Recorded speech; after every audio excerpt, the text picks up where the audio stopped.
Assalamualaikum warahmatullahi wabarakatuh. Alhamdulillahirabbil alamin. Asyhadu an la ilaha illallah wa asyhadu anna Muhammadar Rasulullah. Raditu billahi rabba wa bil islami dina wa bi Muhammadin nabiyyan wa rasula.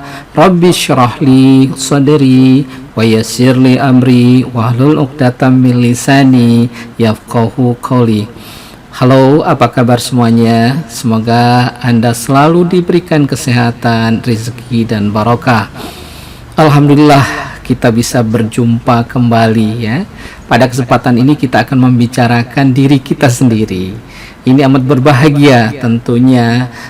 Kita akan membicarakan diri kita, tubuh kita, dan ini kita berharap bisa bersyukur dengan apa yang kita dapatkan ya. Nah, apa topik atau pembahasan kita tidak lain adalah integumen, rangka, dan otot ya. Nah, kita akan bahas tentang sistem integumen. Apa itu sistem integumen? Sistem integumen adalah sistem organ yang membedakan, memisahkan, melindungi, dan menginformasikan hewan terhadap lingkungan sekitarnya. Ya, secara umum itu adalah makhluk hidup ya yang berhubungan dengan hewan, ternak, dan juga manusia tentunya ya. Sistem ini sering merupakan bagian dari sistem organ yang terbesar yang mencakup kulit ya. Ada rambut, kita punya rambut, ada bulu yang di tubuh kita ya. Kemudian kalau ikan ada sisik, kemudian kita juga punya kuku. Termasuk di situ ada kelenjar keringat dan produk keringat ataupun lendir yang mungkin keluar ya. Oke. Kata integumen itu berasal dari bahasa Latin yaitu integumentum yang berarti penutup. Organ ini merupakan organ terbesar, tertipis, dan sangat amat penting ya bagi setiap makhluk hidup tentunya ya.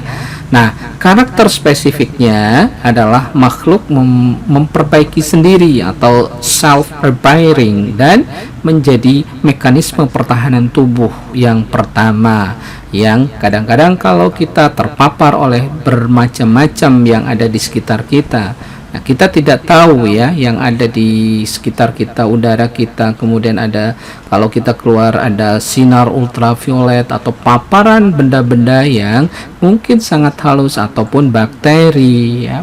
Ada jamur atau mikroba yang lain, apalagi seperti sekarang ini ya dalam kondisi pandemi COVID ya. Baik ya dari droplet yang melindungi adalah sistem integumen ini. Nah, fungsi sistem integumen adalah pelindung dari kekeringan. Ya, yang pertama, yang kemudian invasi mikroorganisme. Kalau organisme mau masuk ke tubuh kita, dilindungi dulu oleh sistem integumen ini. Kemudian sinar ultraviolet ataupun sinar-sinar berbahaya lainnya, baik dari sinar matahari ataupun dari sumber yang lain ya. Dan mekanik, bisa secara mekanik ya, tusukan duri ataupun yang lain ya, atau kimia ataupun suhu ya. Ini semua pertama yang berperan adalah sistem integumen. Kemudian yang kedua, penerima sensasi, misalnya disentuh, Anda disentuh kawannya ya. Kemudian ada tekanan di situ. Kalau dicubit sama temennya terasa sakit, nyeri, ataupun kalau kita di luar atau di padang pasir suhunya terlalu panas dan malamnya terlalu dingin ya, itu suhu ya. Ini adalah sensasi yang bisa kita rasakan ya. Apakah ini sesuai atau bisa kita toleransi ataupun tidak. Kemudian yang berikutnya, yang ketiga, fungsi integumen itu adalah pengatur suhu, menurunkan kehilangan panas saat suhu dingin dan meningkatkan kehilangan panas saat suhu panas. Yang Anda bisa lihat ya, bagaimana hewan-hewan yang ada di daerah temperate yang 4 musim, yang rata-rata bulunya tumbuh tebal, sementara di daerah tropis sebaliknya. Nah, ini adalah adaptasi yang terjadi pada ternak atau hewan yang menyesuaikan dengan kondisi lingkungan. ya, maha besar ya Allah subhanallah ya, sudah sedemikian rupa mengkondisikan, menyiapkan semua ciptaannya dalam sebaik-baik kejadian tentunya ya. Kemudian yang yang keempat adalah fungsi metabolik, di mana bisa menyimpan energi melalui cadangan lemak misalnya. Ya, cadangan lemak yang ada di tubuh kita itu bisa dijadikan energi ya, cadangan energi. Kemudian bisa juga mensintesis vitamin D ya. Ya, prosesnya entah itu dengan bantuan sinar matahari ataupun yang sekarang lagi tren ya, bahwa vitamin D itu bisa meningkatkan imunitas kekebalan tubuh kita ya. Makanya orang sering berjemur dengan kondisi pandemi COVID ini. Yang berikutnya, yang kelima adalah ekskresi, misalnya mengeluarkan keringat, minyak, dan garam. Mungkin Anda pernah melihat kenapa kerbau itu senang berkubang ya, senang berkubang dia. Salah satunya dia pori-porinya itu sangat sedikit ya, sehingga dia di dalam tidak tahan panas dia, sehingga dia punya kebiasaan untuk berkubang ya. Yang pertama yang kita akan bahas integumen ini adalah kulit ya. Secara struktural kulit terbagi menjadi 3 lapisan utama, yaitu epidermis ya, terbagi menjadi lapisan basal atau stratum germinativum yang merupakan lapisan terbawah dari epidermis ya. Terdapat melanosit, yaitu sel dendritik yang membentuk melanin. Lapisan Malpighi, stratum spinosum atau lapisan paling tebal ya. Lapisan granular atau granular ya, atau stratum granulosum yang memiliki granula-granula, dan lapisan tanduk atau stratum corneum yang terdiri dari 20-25 lapis sel tanduk tanpa inti.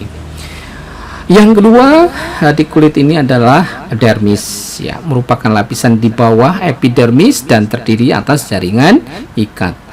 Yang ketiga, jaringan subkutan atau hipodermis merupakan lapisan terdalam ya, banyak mengandung sel liposit yang menghasilkan banyak lemak.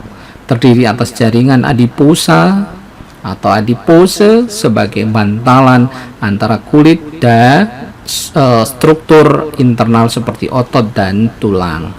Nah ini ya, jadi ingat kulit itu ada epidermis, ada dermis, dan jaringan subkutan atau hipodermis. Kemudian yang berikutnya, ini yang sering kita temui, kita lihat ya, mulai dari rambut, ada alis di situ, atau ada bulu mata di situ, dan seterusnya ya. Rambut terdapat di seluruh kulit kecuali telapak tangan dan bagian dorsal dari falang distal dari jari tangan ya, kaki, penis ya, labia minora, dan bibir ya. Terdapat 2 jenis rambut ya, yang pertama itu rambut terminal, dapat panjang dan pendek, dan rambut vellus, pendek, halus, dan lembut. Rambut tersusun atas akar sel tanpa keratin dan batang terdiri dari sel keratin. Nah ini urusan rambut ini ya, yang sering menambah keindahan ya. Makanya kita coba bagi orang yang sudah tidak berambut lagi ya, tidak bisa bermodel-model rambutnya itu ya. Ya subhanallah, sekali lagi kita katakan semua ada fungsinya loh, termasuk alis ya. Ya kadang-kadang dicukur-cukur, padahal itu manfaatnya sangat besar. Itu coba bayangkan kalau kehujanan ya, kalau alisnya sudah tidak ada, pasti masuk ke mata semua ya. Kemudian ada bulu mata di situ. Semuanya Allah sudah ciptakan dalam bentuk yang sebaik-baik kejadian. Kita harus bersyukur, mensyukuri dengan cara apa ya? Dengan memelihara yang dengan baik. Mengaturnya boleh ya, tapi jangan dihilangkan. Bahkan ada yang diganti dengan tato segala macam. Kan lucu, sudah indah mau dibikin sama sesuatu yang tidak jelas fungsinya ya. Yang kedua, kuku. bukan yang kedua ya. Permukaan dorsal ujung distal distal jari tangan atau kaki terdapat lempeng keratin yang keras dan transparan, tumbuh dari akar yang disebut kutikula. Pertumbuhan rata-rata 0, mm per hari. Pembaruan total kuku jari tangan 170 hari dan kuku kaki 12 sampai 18 bulan. Nah, ini kembali bagi yang putri ya, sering pelihara kuku ya. Kemudian kadang-kadang diberi apa ya, inai ya. Nah, ini memang untuk kuku tangan itu akan lebih cepat daripada kuku kaki ya.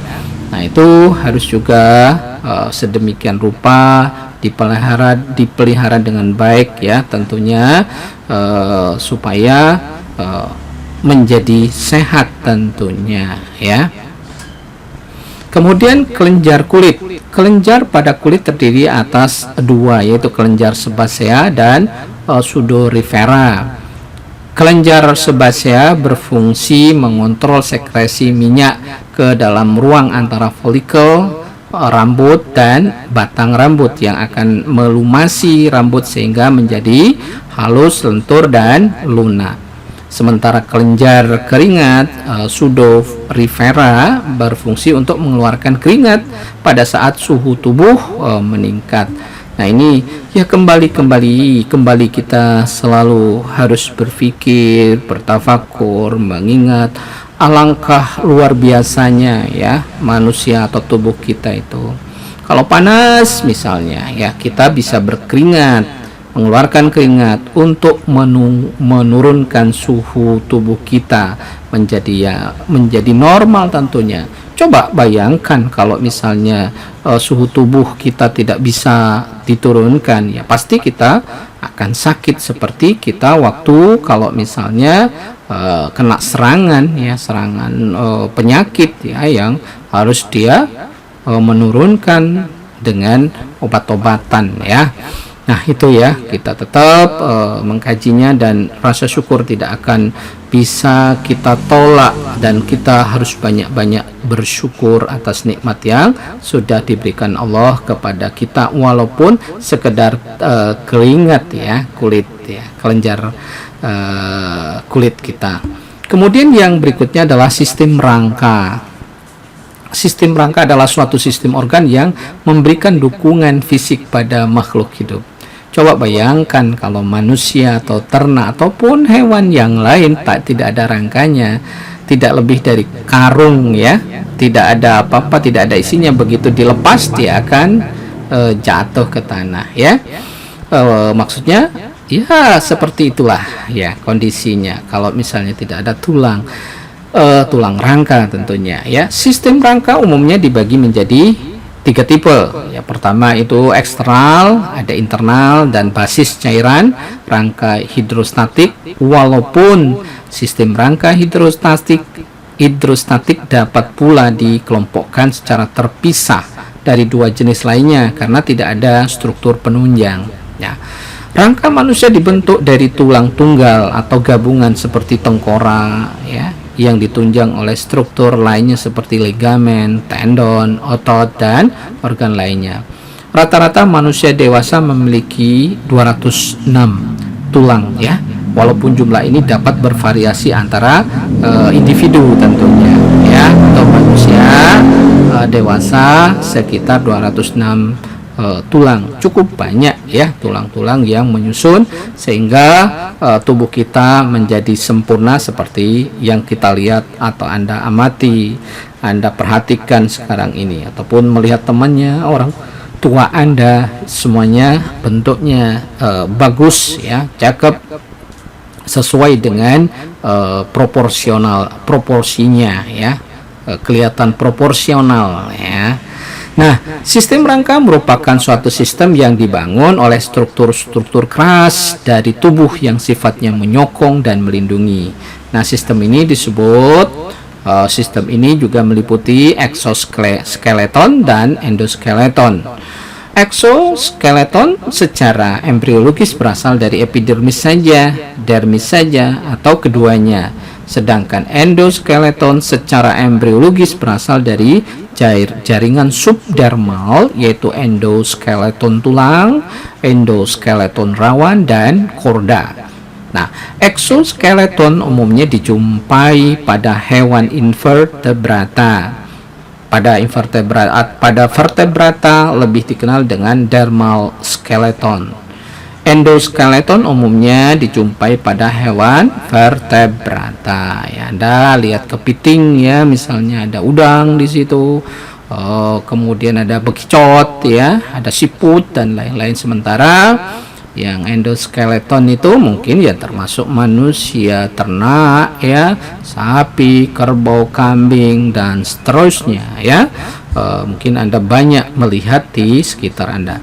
Nah, rangka bertulang adalah sistem struktural utama vertebrata ya, bekerja sama dengan kulit yang merupakan organ terbesar di tubuh. Rangka menyediakan bentuk dasar suatu organisme. Selain fungsi sokongan support mekanis, sistem rangka pun berperan sebagai alat utama perlindungan bagi organ-organ lunak dalam tubuh. Kemudian bekerja sama dengan sistem otot, sistem rangka memungkinkan terjadi pergerakan tubuh. Ya, kita bisa mengambil makanan, kita bisa berjalan ke suatu tempat yang kita inginkan. Ya, kita bisa berlari. Ini adalah kerjasama yang luar biasa. Sistem otot di situ, sistem rangka, termasuk mekanisme sistem biokimiawi, fisiologi bekerja semua untuk mendukung ini supaya kita melakukan pergerakan. Jentikan jari saja ini memerlukan koordinasi dan sinergi yang luar biasa banyaknya ya. Jangan salah ya. Misalnya orang yang orang yang punya keterbatasan lagi katanya kena asam urat, nah susah dia bergerak ya, atau kena rematik ataupun yang lain susah bergerak. Nah, kita syukuri ya semuanya kita masih normal. Bagi yang sakit misalnya mudah-mudahan cepat disembuhkan dan mencari dan mendapatkan obat ya yang tepat dan bisa menyembuhkan tentunya ya. Kemudian tulang-tulang individual atau formasi tulang berperan sebagai tuas pengungkit yang digerakkan oleh otot yang sesuai letaknya. Nah, kontraksi otot-otot spesifik menyebabkan pergerakan tungkai ataupun bagian tubuh. Nah, ini tentang rangka bertulang ini ya. Kemudian barangkali sistem penyokong yang paling efisien adalah endoskeleton, skeleton internal vertebrata ya, jaringan internal dari tulang keras dan tulang rawan atau kartilago yang membingkai, membentuk dan melindungi tubuh serta menyediakan serangkaian tuas yang memaksimalkan potensi pergerakan yang rumit dan cepat. Tulang atau osteon terdiri atas sel-sel tulang yang banyak mengeluarkan matriks yang mengandung senyawa kapur dan fosfat ya. Adanya matrik yang mengandung kapur dan fosfat itulah yang menyebabkan tulang bersifat keras. Nah, ingat ya, terutama ya ibu-ibu yang habis melahirkan yang memang kebutuhan untuk janin atau embrionya itu sangat besar ya, dan itu diresorpsi dari tulang seorang ibu ya, memang dicurahkan ya ke embrio, ke janin atau bayinya. Nah, ini perlu juga tambahan asupan gizi yang banyak mengandung kalsium dan fosfor ya, supaya tidak terjadi yang namanya keropos tulang atau osteoporosis yang sering terjadi ya, termasuk pada ternak sapi perah yang menyusui juga tiba-tiba ambruk ya, gara-gara apa ya, kekurangan ya kalsium fosfor ya, dikenal dengan penyakit milk fever ya. Dia produksinya tinggi, tiba-tiba ambruk ya, sapinya tidak bisa berdiri. Nah, ini juga harus diwaspadai ya. Bila matrik tersebut padat dan rapat membentuk tulang keras atau tulang kompak, misalnya tulang pipa. Bila matrik tersebut berongga akan membentuk tulang spons, misalnya pada tulang pipih dan tulang pendek gitu. Nah, secara garis besar rangka pada hewan vertebrata terbagi atas rangka aksial dan rangka appendix. Berikut ini merupakan rincian Secara ringkas, macam-macam tipe rangka tersebut. Yang pertama itu rangka aksial atau rangka sumbu. Misalnya ya tengkorak kepala, ya kranial, ya itu termasuk rangka aksial. Kemudian ruas tulang punggung atau vertebrae, ya. Kemudian tengkorak daerah dada, ya, kosta atau rusuk dan sternum dada kita, ya. Kemudian tengkorak sekitar pinggang, sakrum dan koksik, ya. Ini termasuk rangka aksial. Kemudian rangka appendix, rangka cabang, ya cabangnya. Termasuk di situ gelang pektoral bahu, ada di situ ada scapula dan clavikula. Kemudian gelang pelvik atau koksa, alat gerak misalnya ekstremitas depan. Kita punya humerus, radius, ulna, karpal, metakarpal dan falang, ya. Kemudian ekstremitas belakang bisa femur, tibia, fibula, tarsal, metatarsal dan falang, ya. Itu beberapa hal rangka appendix, ya. Kemudian berikutnya adalah sistem otot, ya, merupakan jaringan tersusun atas sel otot yang bertugas menggerakkan berbagai bagian tubuh karena memiliki kemampuan berkontraksi dia. Kemampuan kontraksi ini disebabkan adanya protein otot yang disebut aktomyosin dan pada setiap myofibril, ya, otot. Kemudian otot dibedakan menjadi otot polos, lurik dan jantung, ya. Otot polos ciri-cirinya seperti apa? Pertama, sel polos tidak bergaris-garis. Kemudian inti sel berjumlah 1 dan terletak di tengah. Kerjanya tidak dipengaruhi kesadaran atau kesadaran otak, ya, tidak bisa diperintah tentunya.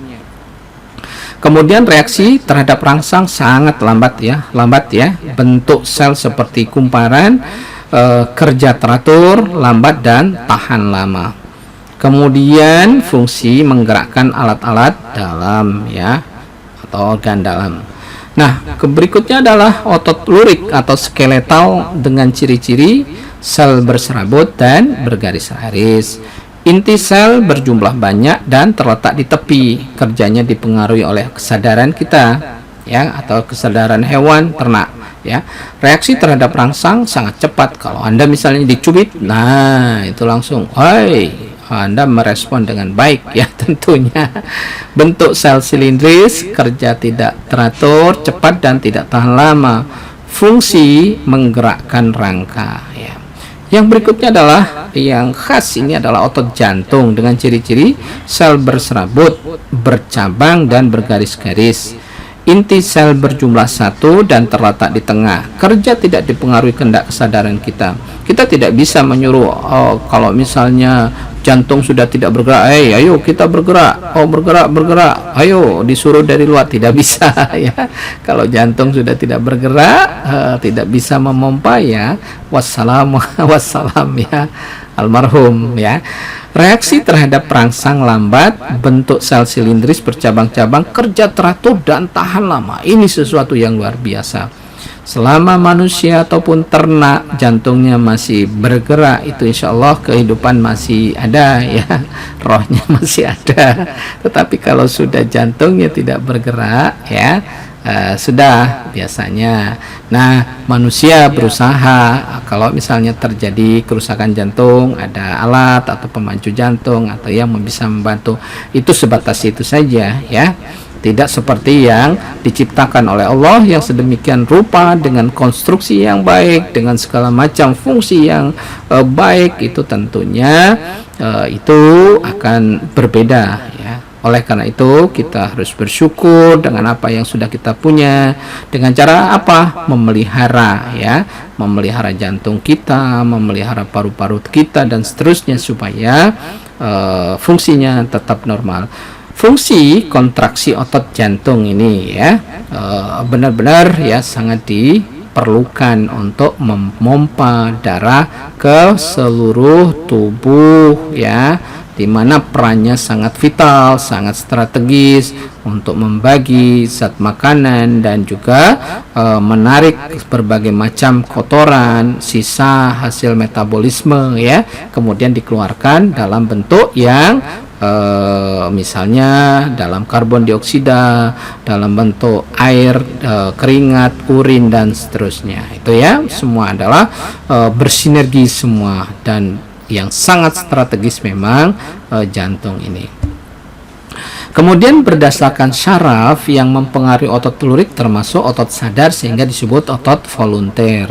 Sedangkan otot polos dan otot jantung termasuk otot tak sadar ya, sehingga disebut otot involunteer ya. Pada otot jantung, hubungan antara cabang yang satu dengan yang lain disebut sinsitium ya. Demikian yang bisa disampaikan pada kesempatan ini.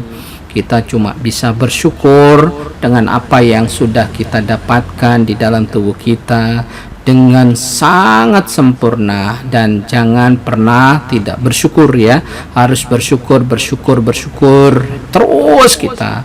Insya Allah kita akan diberikan segala macam kenikmatan yang atau ditambah kelebihan kenikmatan ya, dengan rasa syukur yang kita selalu ucapkan. Kita lakukan tindakan yang sebagai perwujudan rasa syukur kita kepada Allah Subhanahu wa taala. Kita akhiri ya, nanti kita akan tetap berjumpa dalam kesempatan yang lain. Nasrun minallah wa fathun qarib. Wassalamualaikum warahmatullahi wabarakatuh.